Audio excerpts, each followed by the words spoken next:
The fires still burned across what used to be New Sol Colony.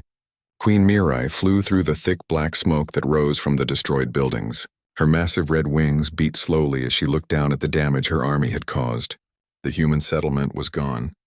Nothing moved in the streets except the flames that danced on broken metal and melted glass. Mirai was the most powerful dragon in the galaxy. She ruled over thousands of worlds and commanded millions of warriors. Her golden eyes had seen countless battles, and her sharp claws had torn through enemy ships like paper. But today felt different. Today she felt empty inside. The humans had fought harder than anyone expected. Their small ships had somehow hurt her dragons. Their simple weapons had killed some of her best soldiers. For 3 long months they had refused to give up, but in the end, numbers and better technology won the war just like always. She landed in the middle of what used to be the colony's main square. Her huge feet crushed the broken stones beneath them. The only sounds were crackling fires and her own deep breathing. Everything else was silent. Everything else was dead, or so she thought. A soft cry came from somewhere under a pile of broken concrete and twisted metal. Mirai's head turned quickly toward the sound.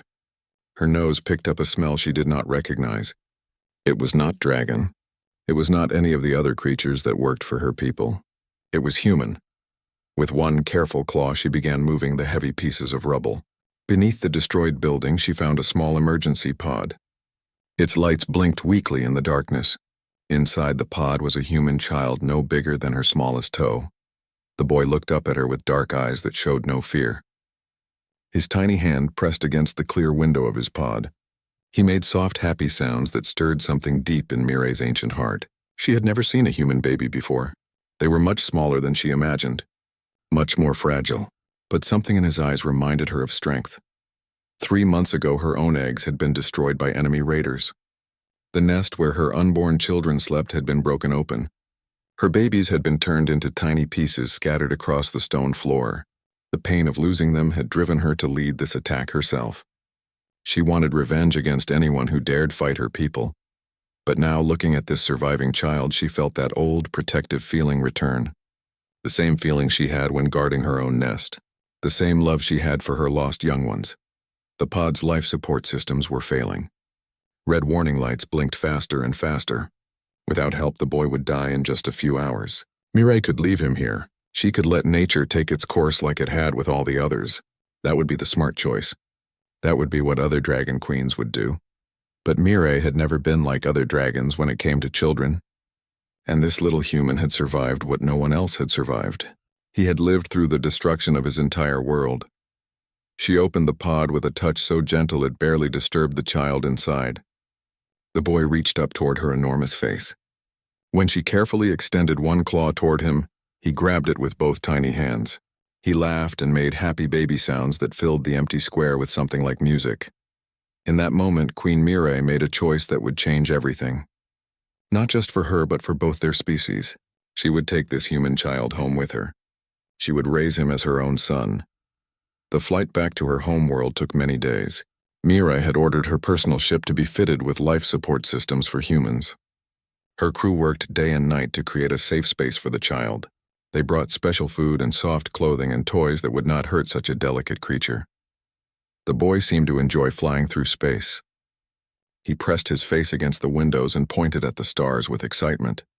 He was not afraid of the huge dragons who took care of him. When they spoke to him in their deep rumbling voices, he laughed and tried to copy their sounds. Mirai spent every moment she could with him. She learned that human babies needed to eat often and sleep many times each day. She discovered that they made different sounds for different things they wanted. She found out that they learned very quickly and remembered everything they saw. By the time they reached Drakmor Prime, the child had already learned his first dragon words. He could say mother in her language, though it sounded strange in his small human voice. He could ask for food and water and attention. Most important of all, he seemed happy and safe. The dragon homeworld had never seen a human before. The great palace made of black stone and flowing lava had been built for creatures much larger than the tiny boy. Mirai had to create new rooms sized for someone so small. She had to find furniture and clothes and everything else a growing human would need. She named him Hyunwoo, which meant wise and divine in the old human language. She had studied their culture and their words so she could give him a name that honored his birth people. She wanted him to know where he came from even as he learned where he belonged now. The other dragons whispered about their queen's strange choice. Some thought she had gone mad with grief over her lost eggs. Others worried that raising an enemy child in the heart of their empire was dangerous. A few believed she was showing weakness that their enemies might try to use against them. But General Taiwan, the old war leader, was the only one brave enough to speak his concerns directly to Mirai. He had served her family for over 200 years. He had earned the right to question her choices. "My queen," he said during one of their meetings. "The boy seems harmless now, but humans are known for their tricks and lies. What happens when he grows up and learns what we did to his people? What happens when he discovers that you led the attack that killed his birth family?" Mirai looked down at little Hyunwoo, who was playing quietly on the floor with some dragon toys made of soft metal. He was trying to stack them into towers, but his small hands made the work difficult. Every time the towers fell down, he would laugh and start building again. "He is my son now, Taiwan," she said firmly. "Any threat against him is a threat against me. I will deal with the future when it comes. For now, he is just a child who needs love and protection. That is what I will give him." General Taiwan bowed his great head, but his eyes still showed worry. "As you command, my queen. But I pray to the old gods that your kindness does not bring destruction upon us all." Mirai watched her adopted son continue his patient work with the toys. She thought about the general's warning and knew it had wisdom in it. Raising a human among dragons would bring challenges she could not yet imagine. There would be questions she did not know how to answer.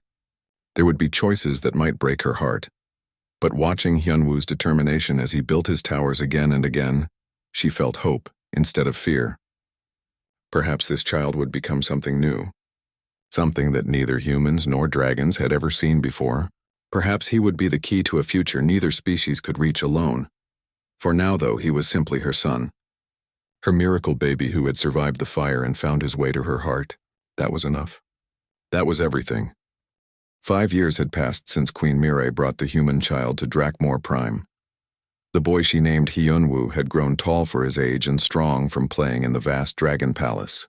His dark hair had grown long and his eyes sparkled with intelligence that amazed everyone who met him. The palace that once seemed impossibly huge to a tiny baby now felt like home to the young boy.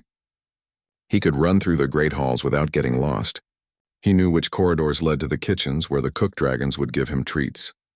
He had learned to climb the smooth walls using special handholds that Mirai had ordered carved just for him. Hyunwoo spoke both human language and dragon language perfectly. When he talked to his mother, he used the deep, respectful tones that dragons used with their elders. When he played with the younger dragons, he laughed and joked in their casual way of speaking. The palace scholars were amazed at how easily he switched between the two languages. His best friend was a young dragon named Unha, who had been assigned as his companion and protector. She was only 50 years old, which made her barely more than a teenager by dragon standards. Her scales were bright blue like summer sky, and she was small enough that Hyunwoo could ride on her back when she flew around the palace grounds. Yuna had been nervous about caring for a human at first. Dragons were taught that humans were weak and sneaky creatures who could not be trusted. But Hyunwoo was different from everything she had been told. He was brave and honest and funny. He never tried to hurt anyone, even when the bigger dragons teased him about his size. "Why do you think some dragons do not like humans?" Hyunwoo asked Yuna one day as they sat on a high balcony watching the sunset. "I have never met any other humans, but I do not think I am so different from dragons." Yuna tilted her great head as she thought about the question. "I think they are afraid," she said finally. "Dragons are taught that we are the strongest and smartest creatures in the galaxy. But humans keep fighting us even when they should lose. That makes some dragons worried that maybe humans have strengths we do not understand." Hyunwoo nodded thoughtfully. He had heard the adult dragons talking about the war that continued in distant star systems. Human colonies kept rebelling against dragon rule. Human ships kept attacking dragon fleets even though they were badly outnumbered. It puzzled him why his birth people would keep fighting a war they could not win. Every day Hyunwoo learned new things about dragon culture and history. He studied their art and music and poetry. He learned about their ancient laws and their code of honor. He discovered that dragons valued courage and loyalty above all other things. They respected strength, but they also protected those who were weaker than themselves.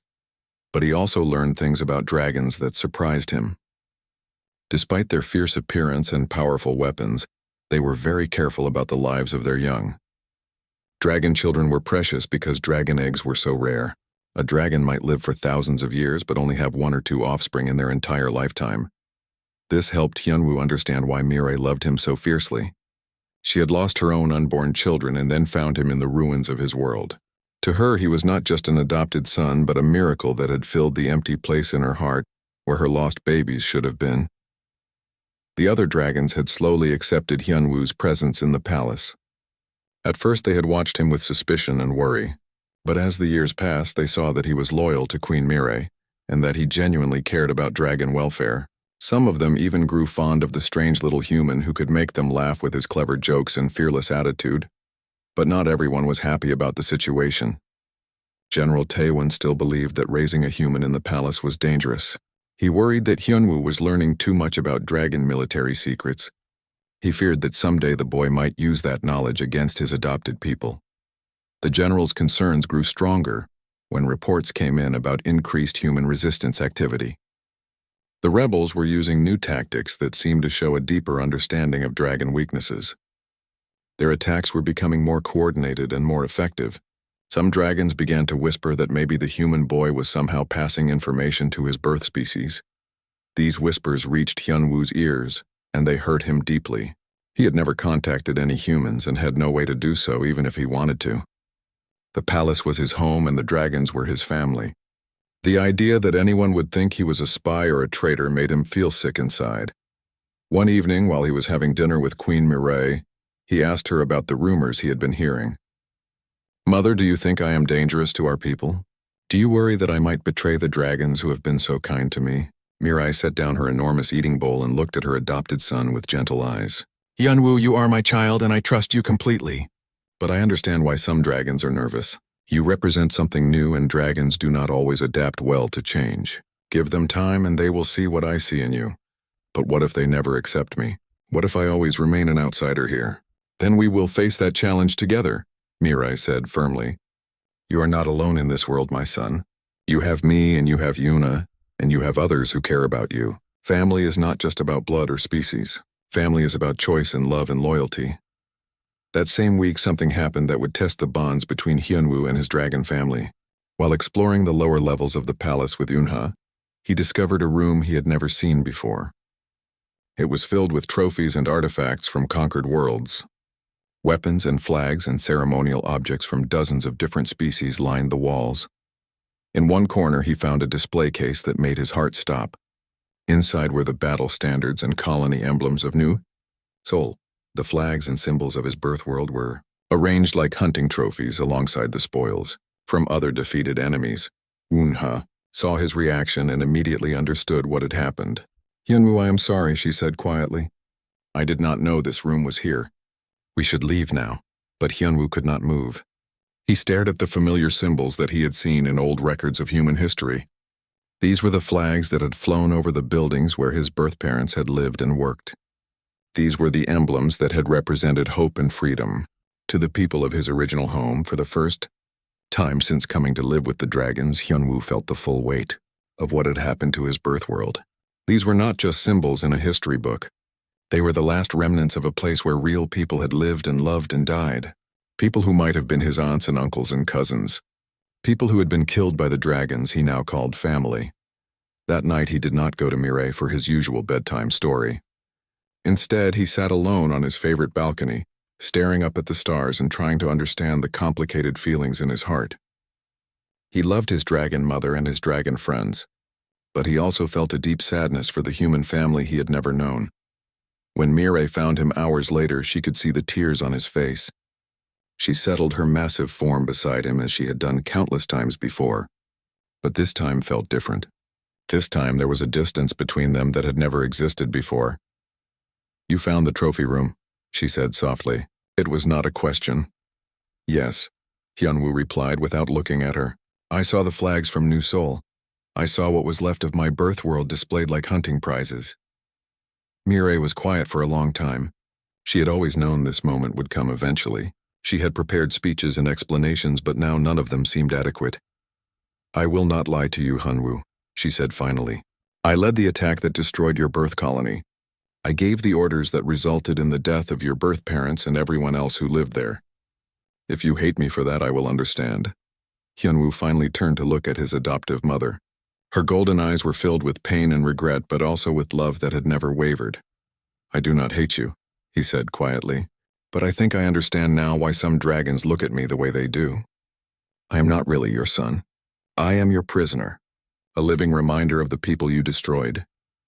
You are my son, Mirai said with fierce conviction. Blood does not make family. Love makes family. Choice makes family. I chose you and you chose to stay with me. That makes us family regardless of what anyone else thinks. Hyunwoo leaned against her warm scales as he had done since he was very small. But what if I wanted to leave? What if I wanted to find other humans and learn about my birth heritage? The question hung in the air between them like a sword. Mirai knew that her answer would determine the future of their relationship. Keep him by force and lose his love forever. Let him go and risk losing him completely. Then I would help you, she said finally, because that is what mothers do for their children, even when it breaks their hearts. 10 years had passed since Hyunwoo discovered the trophy room and learned the truth about his past. Now at 15 years old, he had grown into something the dragon world had never seen before. He was no longer just Queen Mirai's adopted son. He had become her most trusted advisor and the bridge between two very different ways of thinking. Hyunwoo stood tall for a human with lean muscles from years of training with dragon warriors. His reflexes were lightning fast because he had learned to move quickly around creatures who could accidentally step on him. His mind was sharp from studying both human and dragon history and culture. Most importantly, he had earned the respect of dragons through his actions rather than his birth. The war between humans and dragons had grown worse over the years. Human colonies were no longer fighting alone. They had learned to work together in ways that surprised the dragon military leaders. Reports came in daily about coordinated attacks across multiple star systems. Human rebels were sharing weapons and battle plans and fighting, with a unity that had never existed before. The great war room of the palace Queen Mirai studied, holographic displays that showed the current state of the conflict. Red dots marked human rebel strongholds while blue dots showed dragon military bases. The pattern was troubling. What had once been scattered resistance was now organized rebellion. General Taewon stood beside the display pointing at the most recent battle reports. My queen, the humans are using tactics we have never seen before. They are not trying to win through superior firepower anymore. Instead, they target our supply ships and communication networks. They attack our isolated outposts and disappear before we can respond. Hyunwoo stepped forward to examine the tactical information more closely. His years of studying both military traditions gave him insights that pure dragon thinking could not provide. They are learning from you, he said quietly. Every battle teaches them something new about dragon weaknesses. Impossible, General Taewon snorted with disbelief. Their technology is hundreds of years behind ours. Their weapons can barely scratch our ship armor. Their weapons, yes, Hyunwoo agreed. But look at this pattern. He gestured at the holographic display and highlighted several recent engagements. They are not trying to destroy your ships anymore. They are trying to disable your ability to fight as a unified force. They attack supply lines to starve your fleets. They jam communications to prevent coordination. They hit isolated bases to force you to spread your forces thin. Mirai studied the patterns her son had identified and felt a chill of recognition. These are dragon tactics, she said slowly. This is how we would fight if we were outnumbered and outgunned. Exactly, Hyunwoo confirmed. The humans are learning to think like dragons. They are abandoning their old strategies of direct confrontation and adopting the same cunning and patience that has made dragon forces so successful. The implications of this analysis were deeply troubling. If humans were truly learning to fight with dragon-level strategic thinking, while keeping their natural stubbornness and adaptability, the war could continue for centuries. Even worse, they might actually find a way to win. General Taewon paced around the war room with obvious agitation. If this assessment is correct, then we are facing an enemy that grows stronger with every engagement. How do we fight an opponent who learns from defeat and adapts to our advantages? Hyunwoo had been thinking about this question for months as the reports grew more concerning. There might be another option, he said carefully. What if instead of trying to defeat them completely, you tried to find a way to make peace? The silence that followed his suggestion was so complete that the only sound was the soft humming of the holographic projectors. General Taewon stared at the young human with an expression of shock and anger. Even Mirai seemed surprised by her son's boldness. Peace, the general said finally, his voice dripping with scorn. You suggest that the mighty Drakmor Dominion should beg for peace with primitive rebels? I suggest that continuing this war might destroy both species, Yenwu replied calmly. Dragons have superior technology and military organization, but humans have adaptability and determination that you do not fully understand yet. Neither side can completely destroy the other without paying a terrible price. Mirai watched her son speak with growing amazement. The frightened child she had found in the ruins had grown into a young man who could analyze complex military situations and propose solutions that neither species had considered. His unique perspective gave him insights that no pure dragon or pure human could achieve. Tell me more about this idea of peace, she said thoughtfully. How would such a thing even be possible after so many years of warfare? Hyunwoo had spent countless hours thinking about this question. Both sides would need to acknowledge the other's strengths, he explained. Dragons would need to accept that humans will never stop fighting for their freedom. Humans would need to recognize that dragon technology and organization make total victory impossible. Peace would require compromise from both species. And who would negotiate such a peace? General Taewon asked with obvious skepticism. What dragon would trust human promises? What human would believe dragon offers? The answer to that question hung unspoken in the air. Hyunwoo was perhaps the only being in the galaxy who truly understood both cultures. He had been raised by dragons but carried human blood. He knew dragon honor codes but also understood human stubbornness. If anyone could serve as a bridge between the species, it would be him. But the idea of leaving his dragon family to work with humans filled Hyunwoo with fear and uncertainty. He had never met another human being in his entire conscious life. Would they accept him as one of their own, or would they see him as a dragon collaborator? Would they trust his motives or suspect him of being a spy? That evening during their private dinner together, Mirai broached the subject that had been weighing on both their minds. Hyunwoo, if you could speak to the human rebel leaders, what would you tell them? He considered the question as he always did when she asked for his counsel. I would tell them that peace is possible, but only if both sides are willing to acknowledge reality.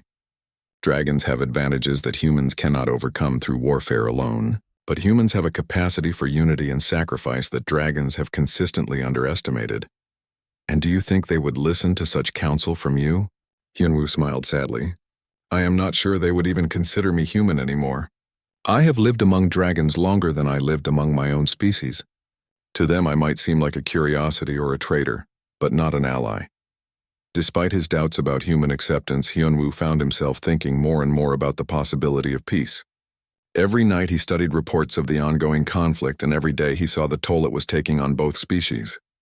Dragon casualties were mounting steadily as human tactics improved. Entire human colonies were being destroyed in retaliation for rebel activities. The waste of life and resources troubled him deeply. Both humans and dragons were capable of great things when they worked toward positive goals. Human creativity combined with dragon engineering could achieve wonders. Dragon wisdom mixed with human adaptability could solve problems that neither species could handle alone. But first, the killing had to stop. And stopping the war would require someone willing to stand between two angry species and convince them that cooperation was better than continued destruction. 3 weeks later, the decision was made for him. A coded transmission reached the dragon homeworld through channels so secret that only the highest military leaders knew they existed. The message was short and direct. The human resistance wanted to meet. To the Dragon Queen who holds our lost child, the transmission began. Hyunwoo felt his heart race as he realized they knew about him. We know that you have raised one of our own as your son. We know that he has grown to manhood in your care. We know that through him you have learned truths about our people that your military cannot teach you. We propose a meeting to discuss the future of our peoples. The message included coordinates for a neutral location and suggested a small delegation from each side. It was to be an exploration of possibilities rather than a formal negotiation. But everyone in the war room understood that this could be the first step toward ending a conflict that had consumed both species for over a decade. Hyunwoo stared at the coordinates, displayed on the holographic projector, and felt a mixture of excitement and terror. After 15 years of wondering about his birth heritage, he might finally meet other humans. After years of hoping for peace, he might have the chance to help build it. But he also understood the enormous risks involved. If the meeting went badly, it could make the war even worse. If he failed as a translator or mediator, the blame would fall on him. If either side decided he was untrustworthy, his unique position could become a liability rather than an asset. "The choice is yours, my son," Mirai said quietly. "No one will force you to do this. But if you choose to go, I will support you completely."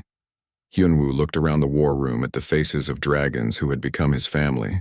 Then he looked at the star chart showing the locations of ongoing battles where people were dying every day. The decision was not really a choice at all. "I will go," he said simply. "It is time to try building bridges instead of walls." The neutral moon where the meeting would take place was a cold, dead rock floating in empty space between human and dragon territories. No atmosphere meant everyone would need to stay inside the special building that had been constructed for this historic encounter. The structure was simple but functional with life support systems that could handle both species. Hyunwoo stood in the cargo bay of Queen Mirai's personal ship, watching the moon grow larger through the viewport. In 3 hours, he would meet other humans for the first time since he was a baby. His hands trembled slightly as he adjusted the formal robes he wore for diplomatic occasions. The clothes were made in human style but decorated with dragon symbols to show his dual heritage. "Are you nervous, my son?" Mirai asked as she approached him. Her massive form barely fit in the ship's corridors, but she moved with graceful care to avoid damaging anything. "Yes," Hyunwoo admitted. "What if they do not accept me as human? What if they think I am just a dragon tool or weapon? What if I say something wrong and make the war worse instead of better?" Mirai lowered her great head to his level, as she had done when he was small and needed comfort. "You are braver than you know, Hyunwoo. You have already survived more challenges than most people face in their entire lives. Trust in yourself and speak from your heart. That is all anyone can ask." General Taewon and Yunha completed the dragon delegation.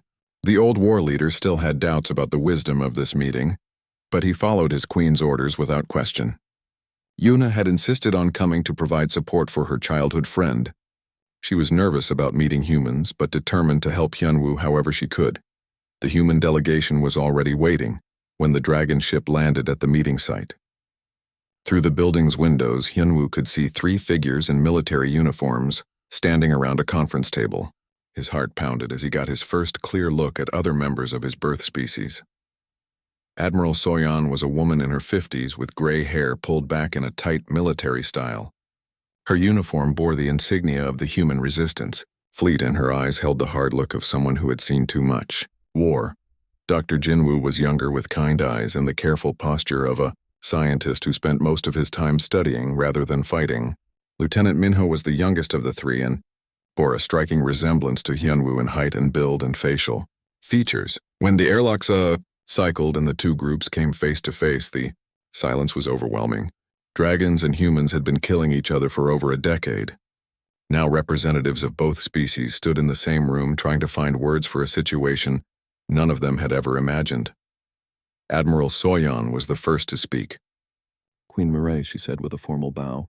"Thank you for agreeing to this meeting. We know it represents a risk for both our peoples.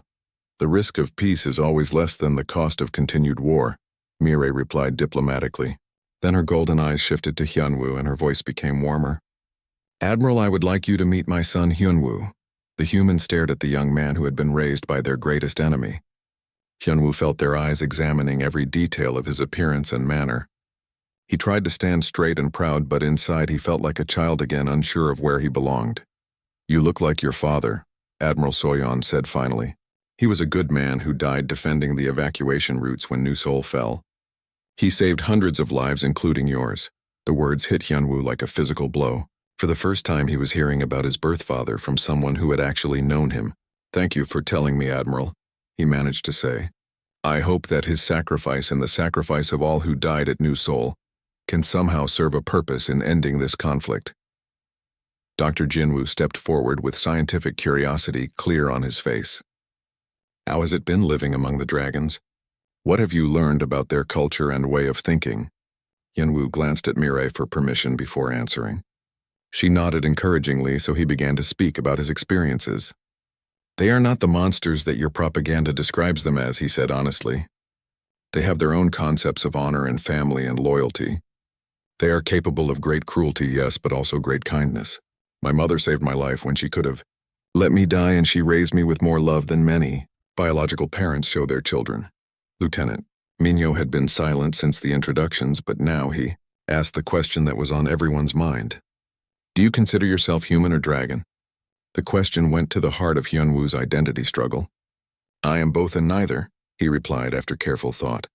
I carry human blood, but I was raised with dragon values. I understand both cultures, but I belong completely to neither one. Perhaps that is exactly what this situation needs, someone who can see both sides clearly. The formal discussions that followed were cautious but productive. Both sides acknowledged that the war had reached a point where neither could achieve total victory without destroying themselves in the process. The humans were willing to discuss territorial arrangements and trade agreements. The dragons expressed interest in establishing buffer zones and non-aggression pacts. But the real breakthrough came when Admiral Soyan made an unexpected proposal. Would you be willing to serve as a permanent ambassador between our peoples? She asked Hyunwoo directly. You understand both cultures in ways that no one else possibly could. You could help prevent the misunderstandings that often escalate into violence. Hyunwoo felt the weight of destiny settling on his shoulders. This was the moment his entire life had been preparing him for.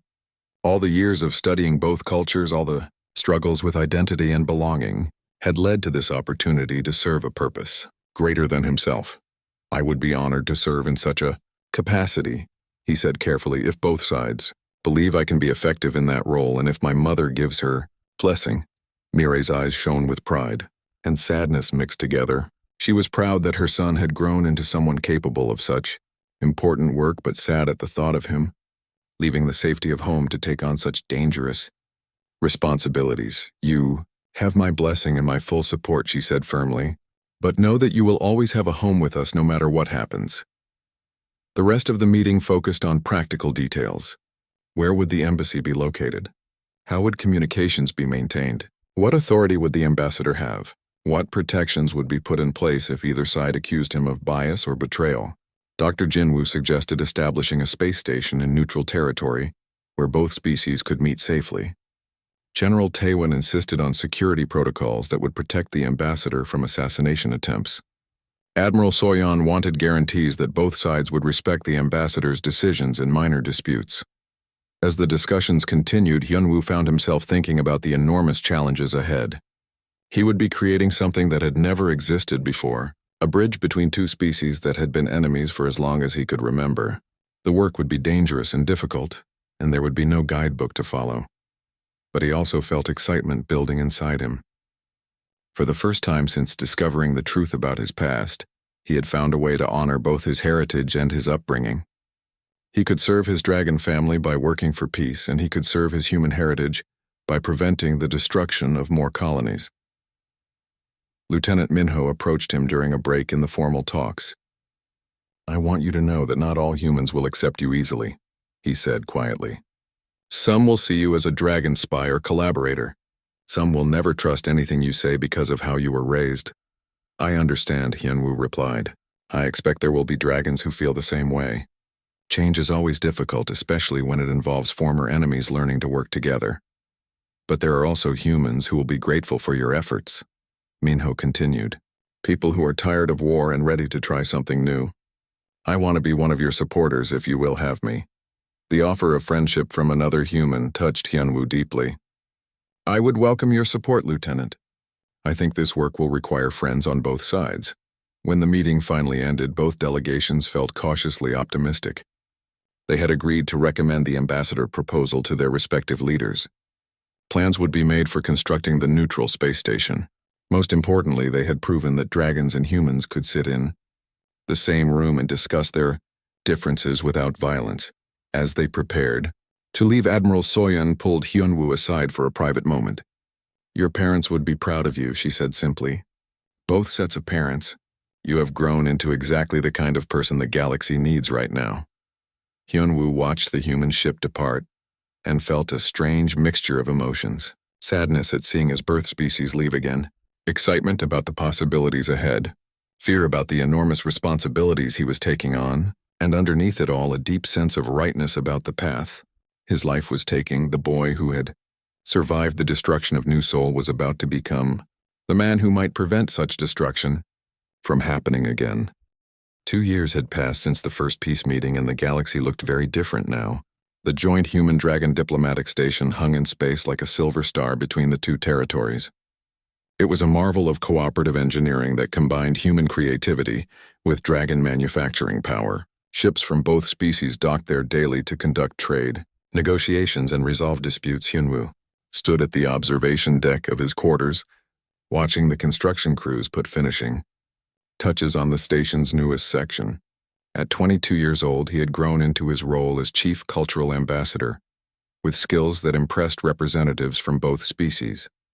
His living space reflected his unique position, perfectly sized for human comfort but decorated with dragon artwork and equipped with communication systems that could reach anywhere in known space. The work was harder than anyone had expected. Every day brought new problems that required careful handling. Human traders complained that dragon contracts were too complicated and formal.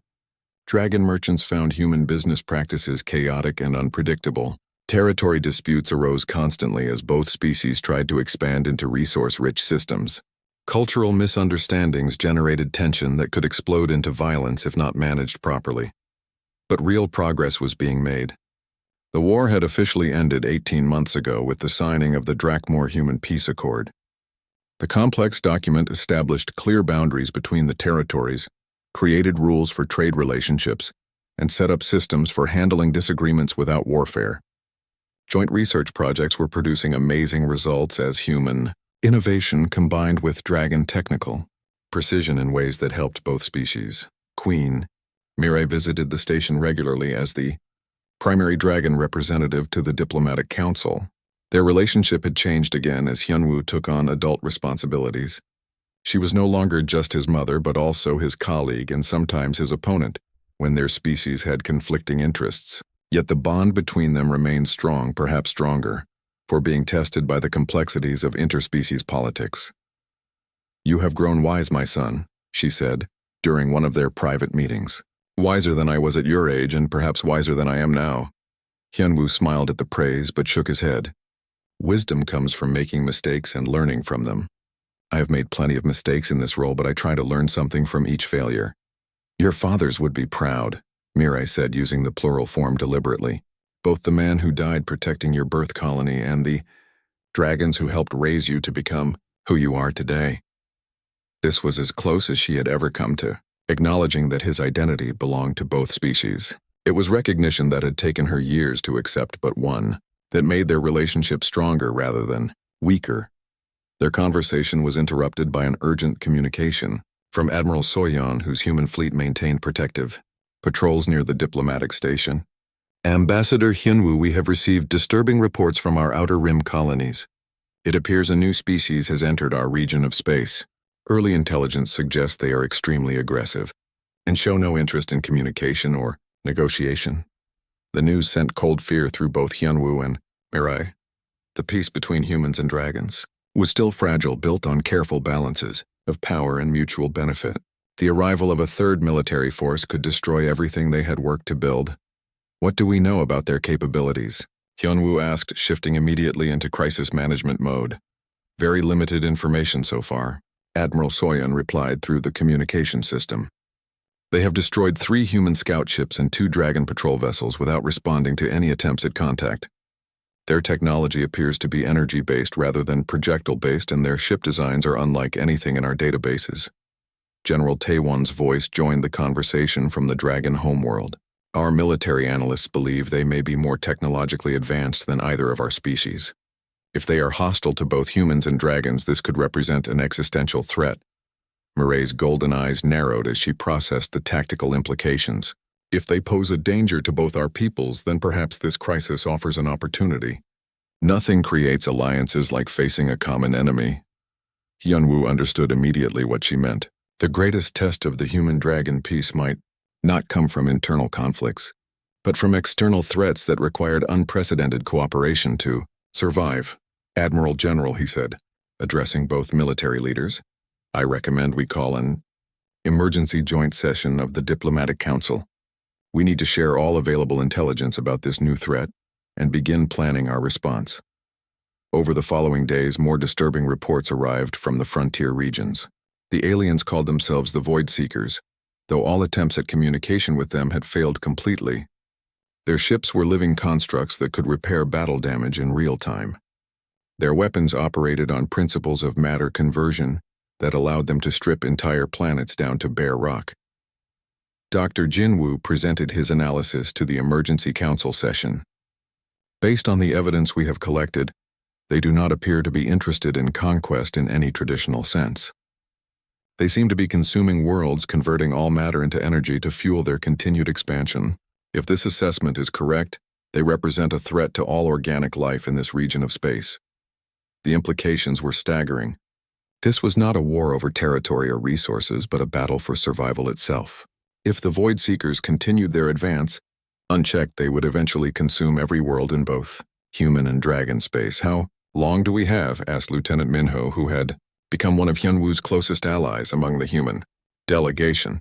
At their current rate of expansion, Dr. Jinwoo calculated, they will reach the outer human colonies in approximately 6 months. Dragon territory would be threatened within a year. The room fell silent as everyone absorbed the timeline. 6 months to prepare for a war against an enemy more advanced than either species fighting alone could hope to defeat. Hyunwoo stood up slowly, feeling the weight of history settling on his shoulders. Then we have no choice but to do something that has never been attempted before. We must combine our military forces into a single unified fleet. The suggestion sent shockwaves through both delegations. Humans and dragons fighting side by side had been unthinkable just months ago. The cultural and tactical differences seemed insurmountable. The level of trust required would test every bond they had built during the peace process.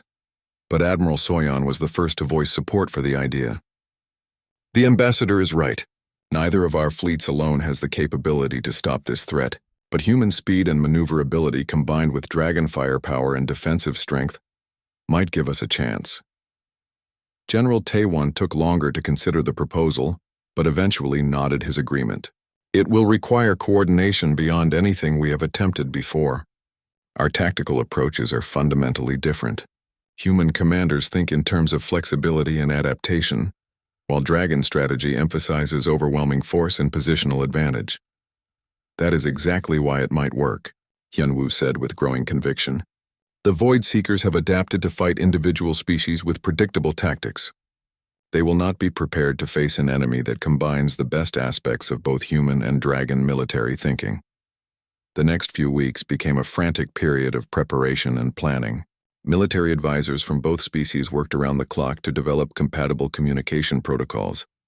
Engineers struggled to create supply systems that could support ships with vastly different technological requirements. Tactical planners tried to merge completely different approaches to space warfare into a coherent strategy. Hyunwoo found himself at the center of every major decision, serving as translator not just of language but of fundamental concepts about how wars should be fought. Human officers wanted rapid strike capabilities and flexible response options. Dragon commanders preferred massive coordinated assaults and defensive strongpoints. The breakthrough came when he realized that the differences in approach could become advantages rather than obstacles. "We do not need to make humans fight like dragons or dragons fight like humans," he explained to the Joint Planning Committee.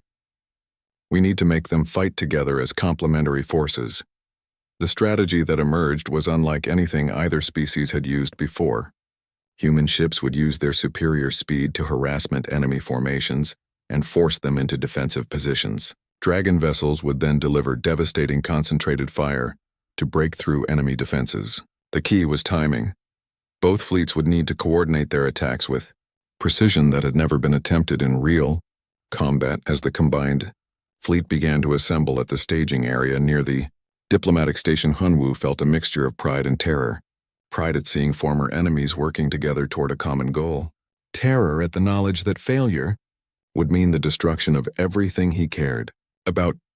The boy who had been found in the ruins of New Seoul was about to help lead the most important battle in the history of both species. Everything his unusual life had prepared him for would be tested in the coming fight against an enemy that threatened all organic life in their region of SP. The combined human and dragon fleet that assembled at the edge of known space was the largest military force the galaxy had ever seen. Over 400 ships from both species hung in perfect formation like a constellation of deadly stars. Human vessels sleek and fast, With their sharp angles and advanced engines flew alongside, massive dragon ships with their curved organic designs and devastating energy weapons. Hyunwoo stood in the command center of the diplomatic station, which had been moved to serve as the coordination hub for the joint operation. Around him, holographic displays showed the positions of every ship in the Allied fleet. Admiral Soyeon commanded the human naval forces while General Taewon led the dragon contingent. Their old hatred had been set aside completely in the face of a threat that could destroy both their peoples. The enemy they faced was more terrifying than anyone had imagined. The Void Seekers had already consumed 19 worlds across 4 star systems, leaving nothing behind but empty space where planets used to orbit. Their ships were living creatures grown rather than built that could heal battle damage in minutes and adapt their tactics with each engagement. Dr. Jinwoo presented the final intelligence briefing to the command staff. Our analysis confirms that they are not conquering territory in any traditional sense. They strip each world of all matter down to the atomic level, then convert that mass into pure energy to fuel their expansion. If they continue at this rate, they will reach the core worlds of both our species within 2 years. Queen Mirai studied the tactical displays with the focused attention of a predator preparing to strike. This is not a war of conquest, but a battle for survival. If we fail here, there will be nothing left of either human or dragon civilization. The strategy they had developed required coordination beyond anything attempted in military history. Human ships would use their superior speed and agility to force the Void Seekers into defensive formations. Dragon vessels would then strike with concentrated firepower to break through enemy defenses. Success depended on perfect timing and complete trust between former enemies. Hyunwoo's role in the battle was unlike anything that had existed before. As the only person who truly understood both human and dragon military thinking, he would coordinate all communications between the fleets. He would translate not just words but entire tactical concepts, ensuring that both species could work together as a unified force. Remember, he said to the assembled commanders, human forces think in terms of speed and flexibility. Dragon forces prefer overwhelming power and defensive strength. Today we must combine these approaches into something our enemy has never seen before. The battle began at dawn ship time, as the Allied fleet dropped out of hyperspace at the edge of the Kepler system. The Void Seekers had established what appeared to be a processing facility there where they were converting the mass of 3 destroyed planets into energy for their next expansion wave. The enemy response was immediate and horrifying. Dozens of their living ships materialized around the Allied fleet, their weapons charging with energy signatures that made every sensor array scream warnings. The creatures were even larger than the intelligence reports had suggested, each one the size of a small moon and covered with weapon ports that glowed with destructive power. All human squadrons, execute Pattern Alpha, Admiral Soyeon commanded through the communication network. Dragon forces prepare for synchronized bombardment Pattern Beta.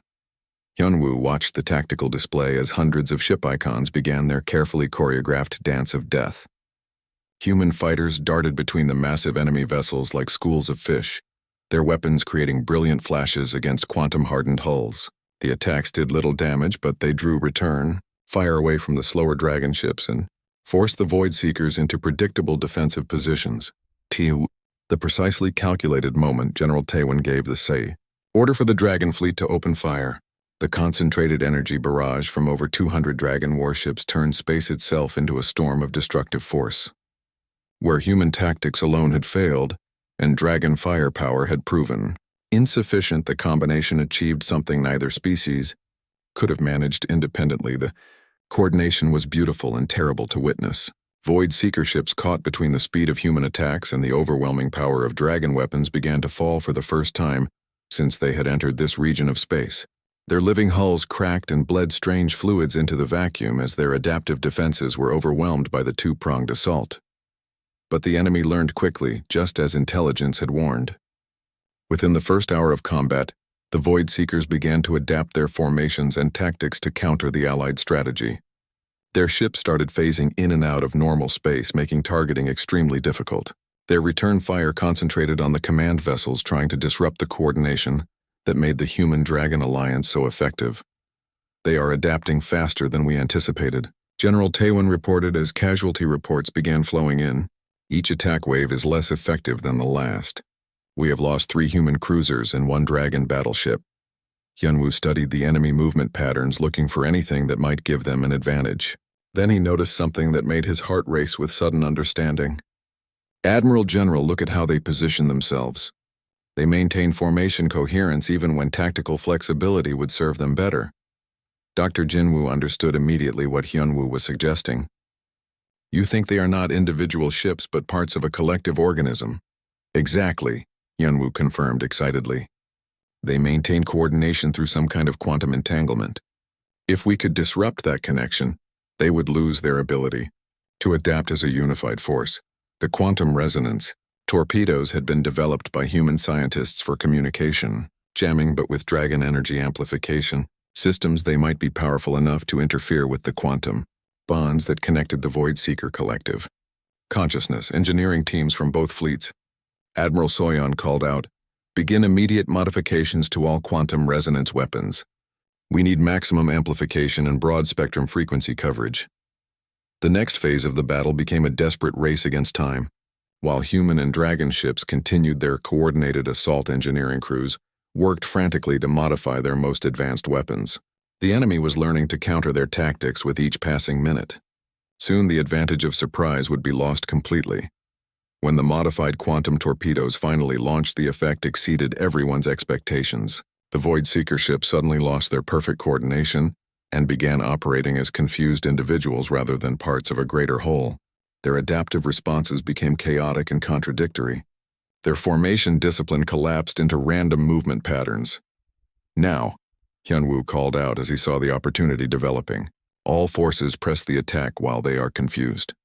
The Allied fleet struck with everything they had. Human ships darted through gaps in enemy defenses that appeared as the Void Seekers lost their collective awareness. Dragon vessels delivered finishing blows to disabled targets with weapons that could crack planets. In less than 3 hours, what had seemed like an impossible enemy was either destroyed or scattered into deep space. As the battle reports came in and final casualty counts were calculated, the magnitude of their victory became clear. The Void Seeker expansion had been stopped completely. Their processing facility was destroyed, and their remaining forces were fleeing toward unknown regions of space. Most importantly, the cooperation between humans and dragons had proven that former enemies could become powerful allies when facing existential threats. Hyunwoo found himself on the observation deck, hours after the fighting ended, watching the debris field that marked the site of their triumph. The cost had been high, with dozens of ships lost and hundreds of crew members killed, but the alternative would have been the complete destruction of both civilizations. Queen Mirai found him there as the Allied fleet prepared for the journey home. You did something remarkable today, my son, she said with obvious pride. Your unique understanding of both our peoples made this victory possible. It was not just me, Hyunwoo replied thoughtfully. It was everyone who chose cooperation over conflict. Everyone who believed that former enemies could become allies. Everyone who was willing to risk everything to protect what they loved. The victory over the Void Seekers marked the beginning of a new golden age for both humans and dragons. The military cooperation forged in battle led to deeper collaboration in science, technology, and exploration. Trade networks flourished between their worlds, and the generation that grew up after the war thought of the other species not as former enemies but as trusted partners and friends. Hyunwoo continued serving as chief cultural ambassador for 20 more years, helping to negotiate hundreds of agreements and resolve countless disputes through patient diplomacy and mutual understanding. He never married, choosing instead to dedicate his life to building bridges between worlds. But he found deep satisfaction in knowing that his work had helped secure peace and prosperity for billions of beings across hundreds of star systems. When he finally retired, it was to a quiet world at the edge of human space where he built a house large enough to